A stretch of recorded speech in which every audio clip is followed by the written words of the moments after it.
Tonight, we meet the most feared warriors in the Viking world, men who charged into battle without armor, without fear, and without pain. I am Dr. Sleep History, and tonight I will tell you the story of the Berserkers, the wolf warriors of the Norse world.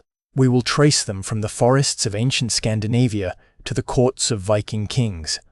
We will examine what the sagas say about them, what archaeology tells us, and what modern science thinks may have caused the Berserker rage. And we will follow their legacy into our own language. The word berserk still alive today, 1,000 years after the last berserker died. So, settle in, close your eyes, and let the Viking Age carry you to sleep. In the chill dawn of an ancient Norse battlefield, the coastal plain lies shrouded in a gossamer veil of mist. The sun struggles to pierce the icy fog, casting a spectral glow upon two formidable shield walls that face each other across a narrow stretch of ground. The air is thick with tension, like the silence before thunder. As the light begins to strengthen, it illuminates the front lines of the Norse army. There, something unusual stirs. A tremble ripples through certain warriors, their bodies quivering like leaves in a storm. Their breath comes in short, sharp bursts, visible as wisps of frost in the frigid air. Eyes roll back, revealing whites that seem to glow with an otherworldly light. A low sound begins to build within these warriors' chests, growing louder, more insistent. It's not quite a roar, not yet, but it's a warning, a promise of violence to come. The men around them exchange uneasy glances, their grips tightening on spear shafts and axe handles.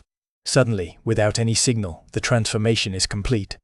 The first line of the Norse shield wall breaks apart, not in retreat, but in a wild charge. These warriors, now fully berserk, howl like beasts as they launch themselves at the enemy. Before the shield walls even meet, before the first clash of metal on wood echoes across the battlefield, these men are already among their foes. They bite the rims of their shields with teeth bared in snarls, striking in all directions with a frenzy that seems almost inhuman. This is the Berserker. This is the terror that strikes fear into the hearts of even the bravest warriors. The word berserk comes from Old Norse berserker. Its true meaning remains shrouded in mystery, much like the battlefield mist on this winter morn. Some say it means bear shirt, suggesting warriors clad in bearskins to invoke the ferocity and strength of these powerful beasts. Others interpret it as bear shirt, implying fighters who discard their armor, leaving themselves exposed but free to move with lightning speed. Two main types of berserkers are chronicled in the Norse sagas, the Berserkir, or bear warriors, and the Ulfednar, the wolf warriors. Both are associated with Odin, the Allfather, the god of war and wisdom. Both undergo some kind of transformation before or during battle, shedding their human guise for something wilder, more primal. These sagas were written centuries after the Viking Age, when memory had softened into myth. Yet they offer valuable insights into a world where the boundaries between man and animal, human and divine, seemed fluid, porous. They tell of men who could fight like wolves or bears, their eyes gleaming with an unnatural light, their strength magnified tenfold. The earliest systematic description of berserkers appears in Snorri Sturluson's Ynglinga saga, penned around 1220. Here, Odin is said to have possessed certain men, granting them great prowess but requiring them to fight without armor and bear the brunt of enemy attacks. These warriors were known as wolfskins, perhaps a reference to their ability to shed their human skin like wolves shedding fur. Skaldic poetry, composed by Norse poets who often served at royal courts, also makes mention of berserkers. One such poem, Hakon Amal, describes Hakon the Good leading an army of berserkir into battle against King Eric Bloodaxe. Here, the berserkers are likened to wolves and bears, ravenous for blood and eager for combat. Yet these references within Norse sources are relatively scarce. Outside their own lands, however, the reputation of the berserker preceded them like a dark cloud.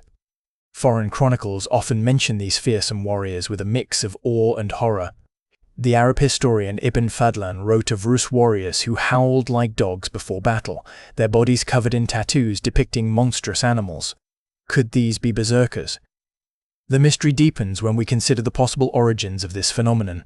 Some historians suggest that berserkers may have been drugged or suffered from a form of hysteria, perhaps even epilepsy. Others propose they were simply skilled warriors who played upon their reputation for psychological warfare. But let us not forget the spiritual aspect. In Norse culture, the line between the physical world and the realms of gods and spirits was thin indeed. Could it be that some men found a way to tap into this power, drawing upon the strength of bears or wolves through ritual or magical means? As we delve deeper into the enigma of the Berserker, let us not lose sight of their true nature, warriors who willingly crossed the boundary between man and beast. They were neither hero nor villain, but something far more complex. In an age where honor and violence went hand in hand, they embodied both extremes. So here we stand on this cold battlefield, surrounded by the ghosts of ancient warriors. The mist has begun to lift, revealing the grim reality of combat. Yet even as the first clash of weapons rings out, let us not forget those who charged ahead, howling like wolves, roaring like bears. Let us remember the Berserkers, for they were truly extraordinary. Now, as the battle rages on around us, perhaps it is time to leave this icy plain behind. The fire in our longhouse burns low, casting flickering shadows upon the faces of those gathered here. As we settle down into our furs, let us take with us the spirit of the Berserker, fierce, untamed, and forever bound up with the mysteries of Old Norse belief. For tonight, let us dream of battlefields shrouded in mist, of warriors who could become beasts, and of a god who rode out to meet his fate upon a windy plain. Let these ancient tales fill our thoughts as we drift off to sleep, guided by the steady glow of embers and the gentle rhythm of the snowfall outside. Good night. In the longhouse, the fire burns low, casting shadows that dance like old tales on the rough-hewn walls. The snow falls softly outside, muffling the world beyond our door, leaving us with naught but the warmth of embers and the wisdom of ancient words. Tonight, we journey into the heart of Norse lore to meet those who stood at the precipice of human and divine, the Berserkers. Imagine, if you will, the frost-kissed forests, the echoing valleys where these warriors would gather, stripped bare, cloaked only in their courage and the furs of beasts they revered. For the Berserker was no ordinary warrior. He was a vessel, chosen by Odin All-Father himself to embody his power, his frenzy. Odin, the god of war, yes, but also of death, wisdom, magic, and frenzy. His was a complex domain, for he held dominion over both victory and loss, life and death. He chose who would fall in battle, the Iron Hairjar, the chosen dead who would feast in Valhalla until Ragnarok, the twilight of the gods. The Berserker was Odin's instrument, a man who had surrendered himself to the god's power. You might wonder how such a warrior was forged. Picture this.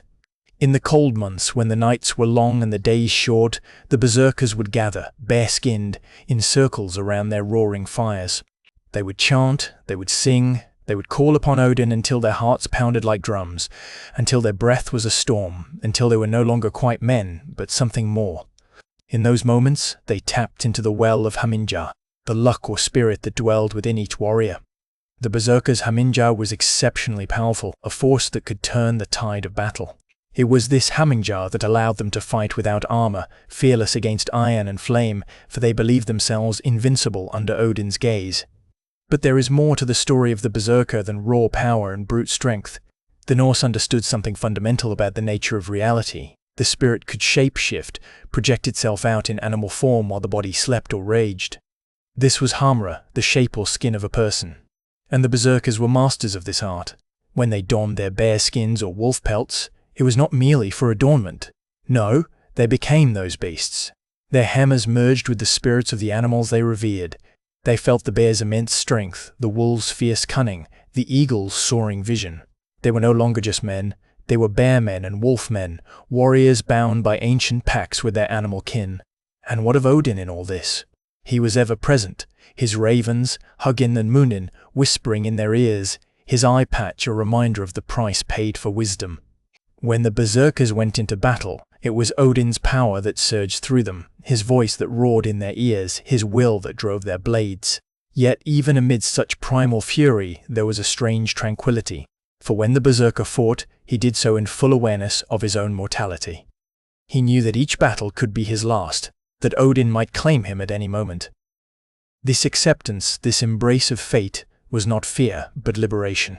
It allowed them to fight with a singular ferocity, untethered by worry or doubt. So, let us sit here, warmed by the embers, our minds wandering through the snowy forests of ancient Norse lands.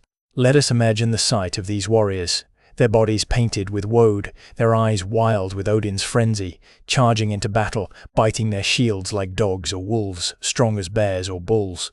Remember, too, that these were not monsters born of hatred or malice. They were men who had chosen a path few could understand, a path where the line between man and beast, human and divine, was deliberately erased in the heat of battle. They were Odin's chosen, bound by honor, duty, and ancient pacts. As we close our eyes tonight, let us carry with us this image of the Berserkers, not as mindless beasts, but as complex symbols of Norse warrior culture. Let us sleep in peace, knowing that once upon a time there were men who chose to dance on the edge of human and divine, who embraced their hammers and became something more. And perhaps, just perhaps, we might dream of Odin's eye, gazing down from above, watching over his chosen warriors, even now. Good night. In the heart of winter's chill, gather round, dear listeners, for tonight we delve into the ancient sagas, under the soft glow of embers and the hush of falling snow outside our longhouse walls. We speak of the Berserkers, warriors whose names echo through time like thunder, their deeds woven into the tapestry of our ancestors' tales. Imagine, if you will, the frost-kissed forests of old, where the mighty bear ruled supreme, his power unmatched by any man or beast. To don his pelt was to claim that power, to embody the bear's ferocity and endurance. Such was the tradition of the bear warriors, a rite passed down through generations like a sacred flame. Archaeologists have unearthed remnants of this ancient lore in artifacts from centuries past, helmets adorned with bear tusks and claws, their surfaces etched with scenes of warriors locked in mortal combat. The Vendel-era helmets, crafted in the 6th and 7th centuries, bear witness to these formidable fighters, their visages obscured by fearsome bear masks, spears clutched in pairs like the jaws of a beast ready to devour. But let us not forget the wolf warriors, the Ulfhavnar, whose howls still echo through the cold night winds.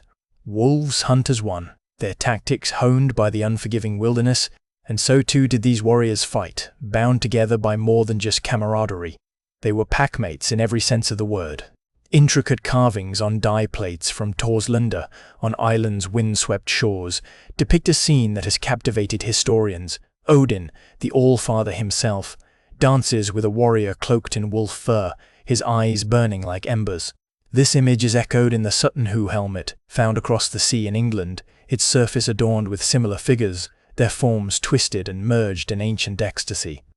These artifacts whisper tales of rites long forgotten, initiation rituals that predated even the Viking Age. They speak of proto-Germanic traditions, perhaps older still, when men sought to bridge the gap between human and divine, animal and god. For in those distant times the boundary between worlds was thinner, more permeable. To become a bear warrior or wolf warrior was no small feat. It required not just physical prowess, but spiritual transformation too. Some say these warriors underwent rituals so grueling they were believed to have died and been reborn, their old selves shed like worn-out skins. In battle, the Berserkers became something otherworldly, terrifying even to those who called upon them. They fought with a wild abandon, immune to pain or fear, their roars echoing like thunder, their eyes ablaze with primordial fury. The very air around them seemed to crackle with power, as if charged by some unseen force. Yet despite their terrible prowess, Berserkers were not welcomed into the mead halls with open arms. They were feared even by the kings who employed them, for they owed allegiance to no mortal man but Odin himself. Their loyalty lay with the All-Father alone, and his gift of rage was a double-edged sword. Legend has it that once the battle's fury had spent itself, the Berserkers would return to their human forms, exhausted and spent. Some say they bore no memory of their deeds, as if awakening from a dream. Others claim they remained ever vigilant, their eyes forever haunted by visions of blood and violence. But let us not forget that these were men once, sons and brothers, who chose this path for reasons we may never know. Perhaps they sought power or glory, perhaps they were driven mad by grief or loss. Whatever their motives, they made a choice, stepping into the realm of myth and legend where man meets beast meets god. So here's to the Berserkers, warriors extraordinary whose names echo through time like thunder. Let us remember them, not with fear or loathing but with wonder, for they dared to tread paths most men never would, bridging worlds we barely understand. And as you close your eyes tonight, let their stories linger in your dreams. reminders of a time when the boundary between man and beast was deliberately erased, and gods walked among us. Now, let the fire's gentle crackle lull you, the snow's soft whispers outside our longhouse walls. Let sleep claim you, as it once claimed the berserkers after their battles were won or lost. And know that in dreams there are no boundaries between worlds, no barriers between man and beast, god and mortal. In dreams we too can become something more. As the embers glow softly beneath our ancient tome, let us delve into the minds and hearts of those who danced with the wolf spirits, the berserkers. Their legend echoes through time like a distant howl on a moonless night. Imagine, if you will, the longhouse in winter's grip. The snow falls silent and heavy outside, cloaking the world in a blanket of white. Within, the fire burns low, casting flickering shadows upon the faces of those gathered around. We are about to unravel the mysteries of the berserkers, those who were said to transform into wolves or bears when seized by their battle fury. The sagas speak clearly of this rage, trembling like leaves in a storm, teeth chattering like bones cast upon stone, faces flushed red as blood under snow. A howling or roaring rises from deep within, echoing the cries of wild beasts. Then, a transformation occurs. Strength flows like a river in flood. Insensitivity to pain renders them impervious to blade and blow. But this power is fleeting, for after their dance with death, exhaustion claims them. Historians and scientists have offered theories aplenty, each seeking to understand the frenzy that gripped these warriors. Let us explore four paths, like trails leading into a forest dense with mystery. First, we tread upon the path trodden by Samuel Erdmann in the 18th century. He proposed that the berserkers consume fly agaric mushrooms, Amanita muscaria, those red and white spotted fungi of fairy tales.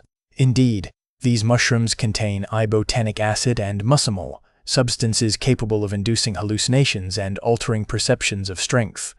Yet, the timing of such intoxication does not align well with battle preparation.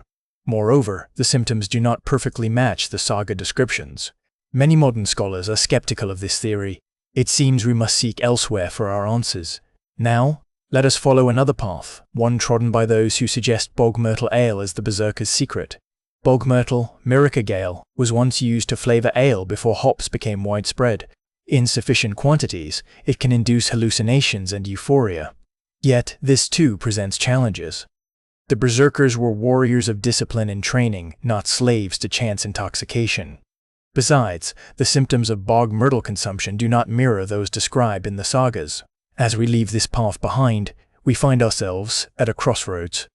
Two trails remain before us, one leading to psychological trance, another to simple rage fueled by adrenaline. Let us explore the former first, for it has been suggested that experienced warriors could enter a dissociative state through hyperventilation, rhythmic movement, chanting, or extreme focus. In this state, pain is suppressed and strength feels boundless. Such states are documented in shamanic traditions worldwide. It is not unreasonable to believe the berserkers harnessed this power, but it may not tell the whole tale. Finally, we tread upon the path of primal rage, where adrenaline courses like a river wild. This hormone suppresses pain, increases strength, and can cause tunnel vision. A warrior trained from childhood to trigger extreme aggression on demand might well produce many of the symptoms the sagas describe. Yet, this too feels incomplete, for it does not account for the transforming aspect of their fury. Perhaps, dear listener, we have been searching for a single answer where there is none. Perhaps the berserker's rage was a symphony composed of many elements, mushrooms and ale, trance and adrenaline, all woven together with the threads of tradition and belief.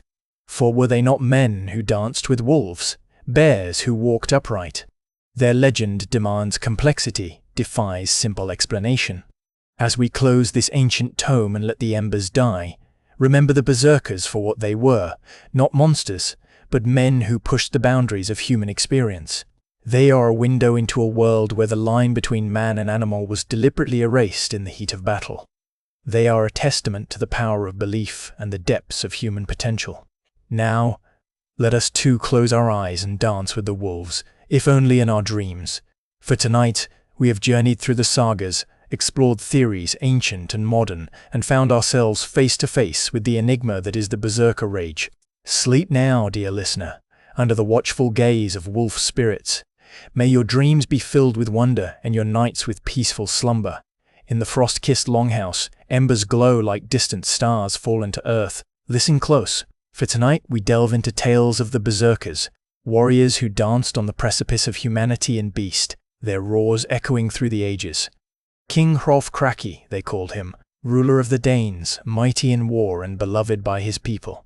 12 were his chosen, 12 berserkers who stood as pillars of his power.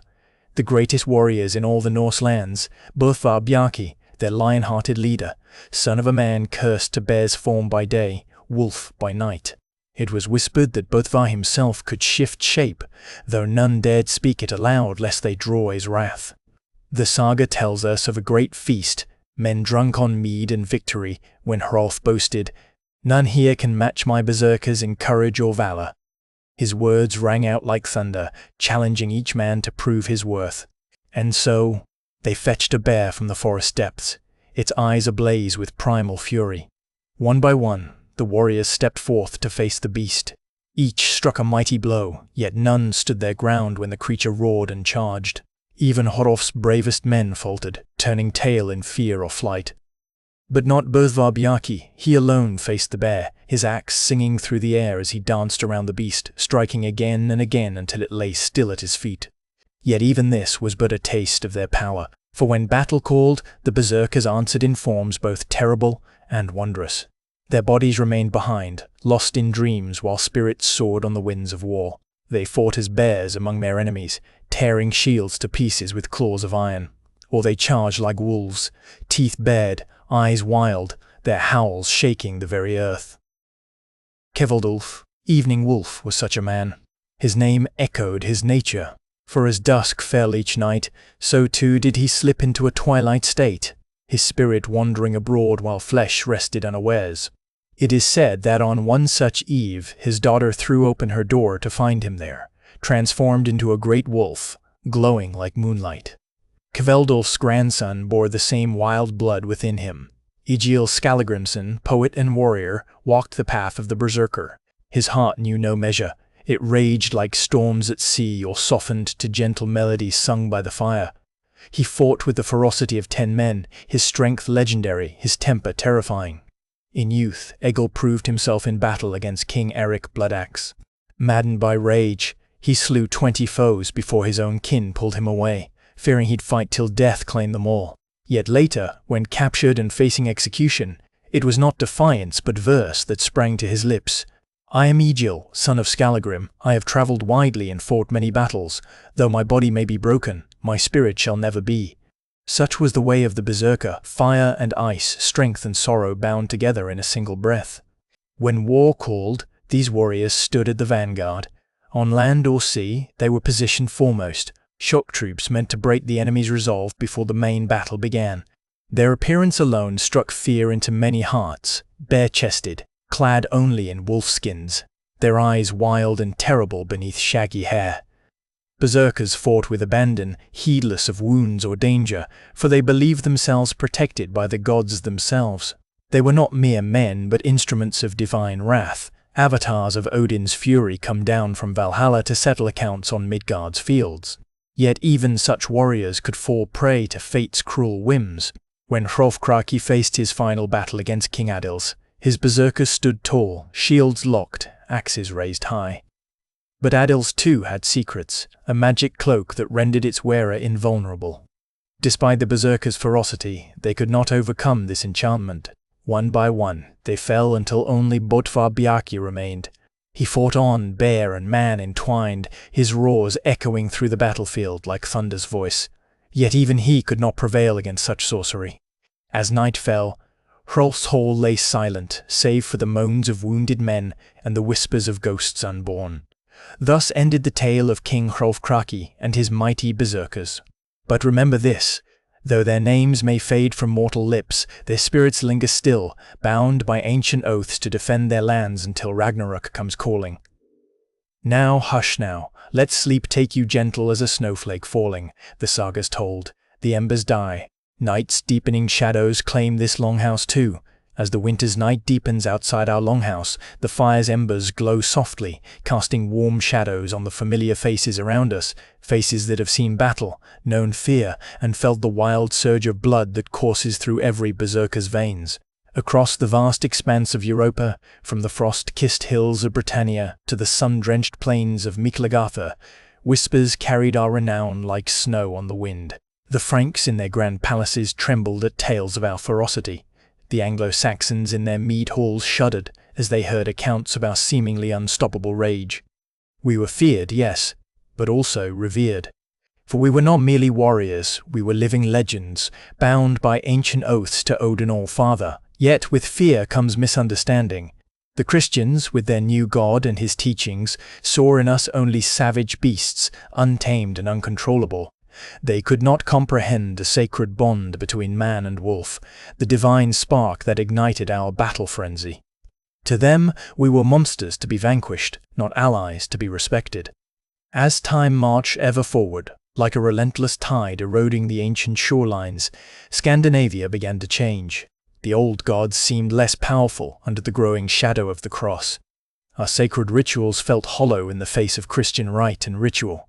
And so, one by one, our people turned away from Odin's embrace, seeking solace in the arms of a new deity. In Norway, under the watchful gaze of Eirik Hakanason, laws were enacted to curtail our power.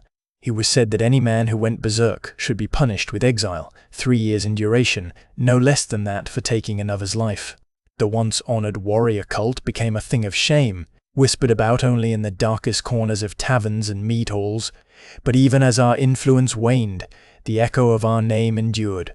From Old Norse berserker to Middle English berserker, then finally into modern English as berserk, our legacy lived on in language alone.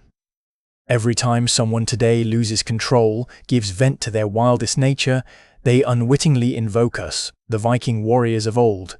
In the grand tapestry of Norse mythology, we were but one thread woven amongst many. Odin, the All-Father, wore our frenzy like a cloak as easily as he donned his guise of wisdom or poetry. He was the god who balanced on the edge between thought and madness, reason and chaos. In him lay reflected our own dual nature, men by day, beasts by night. As I sit here now, in this longhouse filled with the gentle snores of my brethren, I cannot help but feel a sense of kinship with that ancient god. Like Odin, we too walked the line between two worlds, one of order and one of chaos. We were not merely men, nor were we simply beasts. We were something more, something other.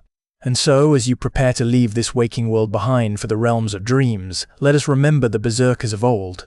Let their spirit live within you, a quiet reminder that even in the darkest night, there is power to be found in surrendering control, if only for a moment. Breathe deep now, feel your body growing heavy, your limbs sinking into the warmth of your furs. Listen to the soft crackle of the fire as it burns low. Let each breath carry you further away from wakefulness, deeper and deeper still, until all that remains is the gentle rhythm of your heart, beating steady and sure in time with the ancient pulse of the earth around you. Good night.